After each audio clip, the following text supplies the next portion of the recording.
Hello there and welcome to a News First exclusive with a very important individual here we have in our studios with today.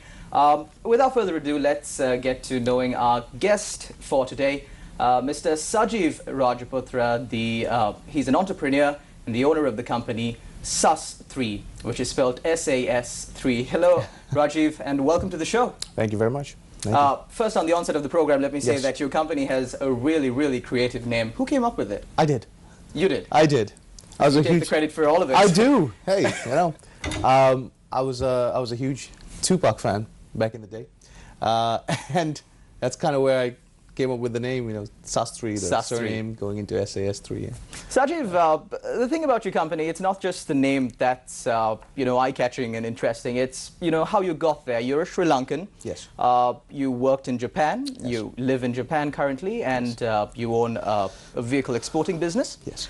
How did it all get there? Just to every story has a beginning, a middle, and an end. Sure. Just to start off at the very beginning. All right. My parents moved to Japan when I was a kid. I was about 7 years old, I think, when we moved there. So I've been living there since with my family, and I grew up mostly in Japan. I've been in the States, I've been in the UK and Singapore, different countries on education, but mostly in Japan. And my father started the company many years ago. Right. And so with his retirement, I took over at a certain point, whereas we were exporting, we're mainly the vehicle exporting industry. So my father was exporting, he was the largest exporter to Sri Lanka in his time. And since I've taken over, we've expanded globally. So we're in over 26 markets at the moment. And how many offices have you set up in we have separate countries? 10 at the moment, yeah.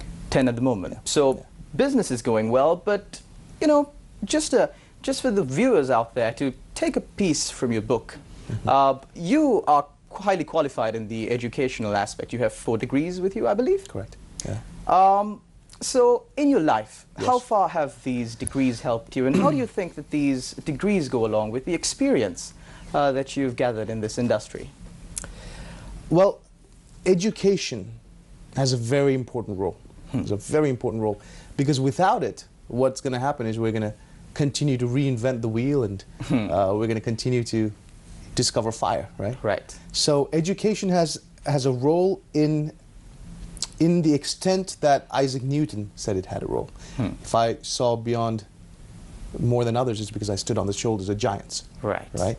So that's the role of education, I think. But beyond that, if you're trying to be a doctor, then education has a huge impact, because you need that technical knowledge, right? If you're going to be an accountant, if you're going to be a professional of any sort, then there's no other way but through study. If you're going to be a businessman, an entrepreneur, then you need to have something different. There needs to be an experience that comes with it. No amount of studying or learning can give you that, right? You could read all you want about riding a bicycle, but if you get on one, you're going to fall. You're going to fall a couple of times, and you've got to ride it to know how to ride it. Correct. So same goes with swimming. Same goes with swimming. It's a little more dangerous because you probably So here in Sri Lanka, we have started focusing on enterprise development quite a lot, giving incentives to entrepreneurs. The government themselves have initiated many programs such as Enterprise Sri Lanka that grants concessionary loans to develop startup businesses.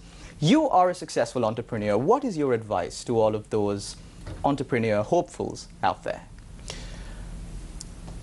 Well, let me also put it's a wide question, I know. Yeah, that is a wide question. So I'd give different advices depending on their ages. Well, let me start off there. Because if you're younger, the greatest asset that you have is time. And you can afford to fail a little harder than someone a little bit older, maybe. Right. So the type of risks that you take, you can go out and take more risks if you're younger. Right? And I would actually advise young entrepreneurs to do that. Risk-taking is a very key aspect of business. If you're not comfortable taking risks, you shouldn't be in business, right? Calculated risks. Right. Calculated risks, but you got to take risks. The most valuable currency that we have, that any of us have, is time. Right. And we're all spending time at the same rate. But the question is, what's your ROI on that? What's your return on your investment of time? And that's entirely dependent on where you invest your time. And how you invest it. Correct. Whether you're investing in education, whether you're investing in experimenting with things, learning about things, you know what I mean? Or whether you're just blowing it on Netflix, or you know, hanging out with friends. And so it depends. What you get out of it is what you put in. It's really that simple.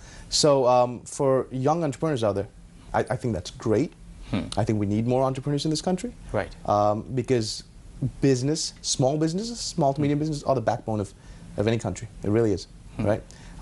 And the more we have that, the better, I think. So I encourage that, but going about it, I think there has to be a healthy take on taking risks and experimenting with stuff, learning stuff. You got to do stuff. You know, that's the whole thing. A lot of people are afraid of making decisions because they're afraid of making bad decisions. And there's an irony there, because how do you make good decisions? You need experience. How do you get experience? How do you get experience? Bad decisions. Right. Good decisions rarely make for good experience, right? They rarely make for good stories either.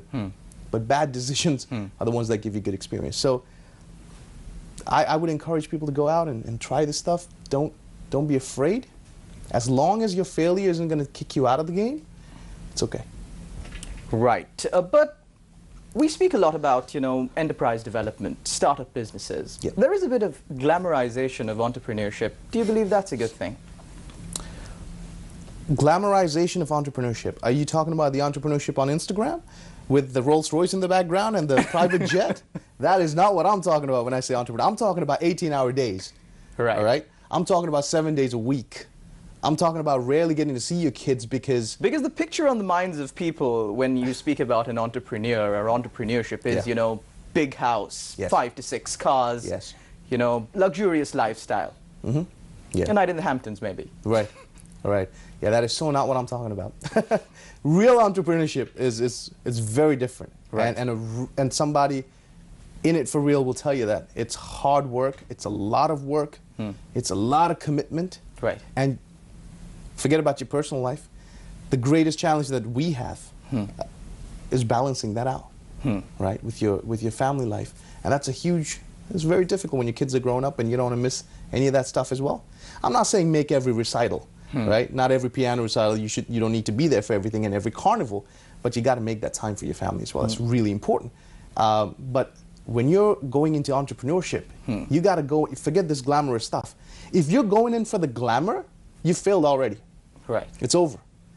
Right? If you're getting there for the end result, forget about it. You got to get in for the journey. You got to love the process. And if you don't love the process of it, if you don't love the process of building stuff, motivating people, because I mean, if you're going to be an entrepreneur, you're going to have people working for you. You got to keep them highly motivated. You got to talk to them. You got to connect with them on a deeper level. It's not just about here's your salary, do this work, right? If you want to build a great team, I mean, it takes certain leadership skills to do that. And if you don't enjoy that stuff, you've lost. Forget about it. As a result, you may get the big house and the nice car. But even as an entrepreneur, if I see somebody who's made a few $100 million and they're blowing it on a car or on a private jet or something like that, I question whether they're making the right decisions there either. You know, if you have the money, go for it. You know, I don't mind. But most entrepreneurs I know don't really need that stuff. Right. Because that's not what they're focused on.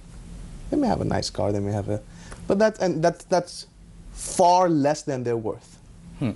Because every last dollar they have is invested somewhere else. Right. That's what they do. So it's a continuing process. It never ends. Yeah. So it's a little different from what you see on Instagram and Facebook and social media nowadays. But that should never be the goal of why you're going into business. Sajeev, would you call yourself a successful entrepreneur? Would I call myself a successful entrepreneur? So far. So far. Right. And you know what? That's an interesting question.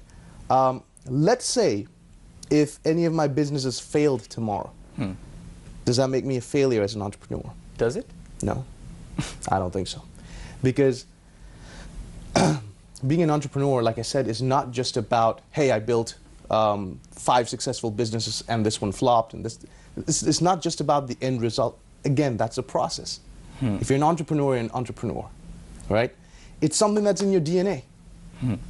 It's not an end goal. It's not a result of something. It's who you are, Right. You might be a really good one, or you might be an okay one, but you're an entrepreneur. You know what I mean? I understand. If you're a Sri Lankan, you're a Sri Lankan. That's it, right? So it's something that comes... It's a part of your identity. It is. It is. It is. And that's something you can't teach. Sajeev, we were speaking about leadership and how important it is for an entrepreneur to motivate their team, to build a good team. Here in Sri Lanka, current political sphere and all that, we have a lack of good leaders. Mm-hmm. How do you think leadership comes about? Is it education? Is it experience? Is it a bit of both? Is there something else? I think well, it wouldn't be fair to take education or experience or any of it out of it, because those are all certainly huge parts of leadership. So you can't take that out. But I think true leadership comes from having a very clear vision of where your company, where your country, where your whatever needs to go, the direction of it. Right? You need to have a very clear vision of it. You need to be able to articulate that vision so you can get people to come with you on that journey. Exactly. Convince them. Convince them. And then you have to have the integrity to stick with that. Well, Sajeev, you've developed a business that exported cars to one country, to over 20 countries. Yeah. You would have had a lot of experiences in between, you know, a lot of hiccups. Yeah. A lot of events that gave you the experience that you have now. Would you mind narrating a few of them? Well, waking up one morning and finding out you lost $4 million. You know, these things happen, right? And that's overnight. Just overnight, right? There are times when we've had vehicles on the way here, and laws changed, right? And we've had to re-export them and bring them back to Japan, where the value had dropped to less than half because there's no more. Vehicle values increasing, taxes being imposed on vehicles is nothing new here in Sri Lanka. Sure, but it happens overnight sometimes as well. Okay. And you know, that causes problems. Other problems happen all the time. We had a typhoon that took away, damaged a lot of cars. The port flooded, and we had a lot of vehicles there, and they all jammed together. You know, things happen. So yeah, these things happen, and sometimes you can't predict it. But here you are still smiling. Yeah. How did you get back up? Well, I mean, it was a temporary setback. It wasn't big enough to take us out. Right. Not even close. But it's still significant, right? But it's not something I would consider failure or anything of that sort. You can't control some of these things, right? As far as hiccups, I think it would be more interesting anything on our side, like certain things that I actively did that didn't work out. I got tons of those too. Right. But it's a matter of doing so much, betting so much on yourself, that you have that 51-49 chance. It's still good enough. You still come out, the house wins, right? Right. As long as you have that, at least that 1%, you'll be okay. Have there been days where you just woke up and thought, like, you know, enough is enough, I can't continue anymore? Have there been days? Never? Never. Never. If I did, I'm in the wrong profession then. You wouldn't be here? I wouldn't be here. If I had to wake up one day and go, man, I can't do this anymore, then I got to seriously take a look at myself and go, am I happy where I am? Am I doing the right thing? Is this my calling? And if it's not, then maybe I need to figure out what that is. Because that's something else I'll tell you. People need to do what they love to do. People have to do what they love to do. It might not seem like such a great, glamorous thing, but you got to do what you love. And there's this saying, you know, it's a little cliche, but if you love what you do, you don't have to work a single day of your life. Exactly. But if you, it's true. It's and true. I think you're a personification of a guy who does what he loves. Beside being an entrepreneur, you are also a singer, an actor. Yes. Yes. Does that add color and joy to your life? It does, absolutely does. I love it. I love it. That's the reason why you do it. Yeah, well, you know, it's been great experiences. I don't have the time that I wish I had for that, but it's been great experiences. Yeah. Would you consider a full-time career as a singer or an actor, if time permits? Not lucrative enough. Not lucrative enough. Not here anyway. I guess once an entrepreneur, always an entrepreneur. But you know, it's being an entrepreneur that helps me do other stuff that I like as well. You know what I mean? And so, yeah, but that's the other thing. I love what I do as a businessman, as an entrepreneur. I love what I do as well, building businesses, motivating people, building teams. You know what I mean? Like this stuff, you have to work with people, and I love working with people. Right. You know? So that's great. And so for you, being an entrepreneur, singing and acting, it's all the same thing. Being an entrepreneur is not your job, while singing and acting is something that you do for fun. All of it is what you enjoy doing. It's all just life. Right. It's all life. You know what I mean? I grew up in a household where the first floor was the office, right? And so business and private, there are no lines. There are no distinctions between these two. Everything's merged together. And so is art, and so is love, and so is all this stuff. You know, I don't find, you know, I knew a guy who had to have 2 phones because he didn't want work calls on his private number. I can't wrap my head around a concept like that. You know what I mean? But people are different.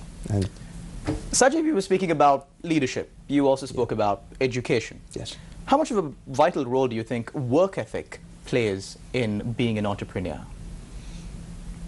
If you're the boss, you better be the most hard-working person in the room. You got to be the hardest worker in that room. You may not be the best, but you got to be the hardest worker. True. Yeah. I mean, best is, you know, Relative. it's relative. Hard work doesn't cost you anything. It doesn't cost you anything. And there's no excuse if you don't. It costs you time. Touche. It does. But what you get in return is experience. Again, the initial See, argument now that you brought. it's mutually exclusive, because the more time you have, the less experience you have. And the more experience you have, probably the less time you have, because it takes time to gain that experience, right? As far as going back to your question about Work ethic. work ethic, as an entrepreneur, as a leader, work ethic is just absolutely Vital. vital to the point I can't even explain. If you don't have that, I mean, forget about it. And it's not just with entrepreneurship. If you're an actor, or if you're a singer, or whatever you're doing, if you don't have proper work ethic, I mean... And like you were saying, if it comes to working with people, Yeah. if you don't have work ethic, nobody will respect you. And it's because you're not respecting them, right? If you're not And not showing up having on a proper time, work if you're not on your A game, if you're not doing that with your team, with your people, you're not respecting their time, right? And what they're putting in. So work ethic, absolutely very, very vital. What I would add to that is discipline. That's a very, very important thing, especially coming from a country like Japan, where discipline is almost military discipline, almost, in the sense that time is time. And if someone's supposed to show up at 9, they're there by 8:45, and they'll wait outside, and they'll knock on your door exactly at 9, right? It's a country like that. So coming from that kind of discipline, I see that lacking in a lot of other places I visit, a lot of countries that I go to. But see, here's the other thing. Japan is a country where trains work by the minute, by the second even. Buses work by the minute, you know what I mean? So it's easy for somebody to plan their journey from A to B to the last minute, right? Right. But isn't that all the more reason why in a country like, say, Sri Lanka or Pakistan or Kenya or Tanzania, wherever, where it's not so well organized, isn't that all the more reason why people should be more mindful about time management? You actually led up to my next question, which was to ask you to compare how, you know, things function in Japan and in Sri Lanka. But all this discipline in Japan, does it necessarily mean that, you know, Japan is the working conditions there are ideal? Do you see that as ideal working conditions? Such high level of discipline? Everything has a flip side. A flip side. So when you have that level of discipline, what they lack is flexibility. 100%. It's a huge lack in that. Everything is very rigid. So that flexibility is lacking. As an employer, it makes my life very easy. It makes it easier than it does harder, right? because the easy thing is, I know if I'm away for a week or 2 weeks while I'm traveling to all our other offices, because Japan's on one corner. So when I start traveling this way, I have to cover everything and then go back, right? It doesn't make sense to go back and come back again. The only out of the way is Australia. Other than that, everything else is, in one straight line. Yeah, everything else is west. So while I'm there, while I'm gone, I know exactly what's happening. Every last thing, from attendance to everything, is online, and I get informed of it right then and there. There's nothing, no surprises when I go back, right? There are no disasters to fix if I'm not there. That's how well organized it is. So that part is great. But as when you want something to be a little more flexible, a little more, if you want to be able to bend it a little bit, that's really tough. That's really tough in that kind of discipline. So for an entrepreneur here in Sri Lanka, what do you think one of the biggest things that they'll have to face, one of the biggest challenges that entrepreneurs here in Sri Lanka has? One of the biggest challenges an entrepreneur, well, I think there's quite a number of them. I don't know if there's any one particular thing that's very big. I would think that, well, the cost of money here is very high. Right. That's a huge hurdle. What's the interest rate right now? 14%? Somewhere close Something to like that, 12 to 14. Japan is 1.5, 2, right? Right. So the cost of capital is very high here. So if you're an entrepreneur, you're trying to get off the ground, and I'm talking about somebody who's really coming off the ground. Building something from the ground up. Yeah, right. That's a huge hurdle, right? On top of that, there's a number of other things I can tell you, whether it's, the rate of inflation or finding good people who can work with you. The other thing is, a lot of people who start off here, say in the vehicle trade, you'll notice that a lot of people in the trade are the owners. Right. The ones buying the cars, the ones selling the cars, they're the owners. And you wonder why they never expand beyond, there are some, but you don't see like a chain of car sales or things like that. Just here, one place. Right? Most of the time, it's one person, one place. And that's also partly to do with how the business functions, where... Taking risks. Not just taking risks, but where it's a business that's difficult to expand. You know what I mean? There's only so many things you can delegate to somebody else. Right. To do on the level that you would do it. And because of that, you get limited by your scope, what you're able to do as a single person. My father exported over, I don't know, 1,500 plus vehicles a month to Sri Lanka alone, right? He was the purchaser, he was the seller, he was the accountant, he was he was everything, right? We had close to 100 employees at the time in different auctions all over the country and stuff. Because at the time, we didn't have the online systems that you do now. People had to actually go to auctions. Right. So but they were just there to kind of support him. Without him, nothing would have been possible. Nothing would have been possible. So there's a lot of businesses I see where that happens, and that may be okay if what you're looking for is to have a better lifestyle and keep it at that. But if you're looking to expand, like or to be an entrepreneur full-time, that's not a good way to go. Well, the thing is, you got to go with that for the rest of your life. That's it. You can't stop. Exactly. You can't go into something else. You can't expand. So to do that, you need to find a business that you can scale. And I think that's a difficulty that a lot of entrepreneurs find in Sri Lanka as well.